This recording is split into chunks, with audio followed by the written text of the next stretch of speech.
hindi at wala ka nang gana kumain ng mga gulay kasi halos unhealthy na ang pinapasok mo sa loob ng iyong katawan. Yun po yung inaalis or tinatanggal ni therapy. Pag sinabi po natin remove free radicals, siya po yung tumutulong para alisin po yung nakakasira sa ating cells. Ano po yun? Kapag sinabi po natin destroy, yan po yung nakakasira sa ating cells. Promote blood circulation and body microcirculation.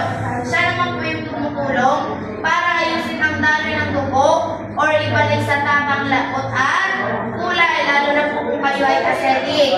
Strengthen body immunity, tutulungan palakasin ang ating katawan laban sa sakit. Dahil ang sakit ngayon ay walang pinipili. Mabata man o mapatanda, may ngipin man o wala, sadyang madalagwan ka ng sakit.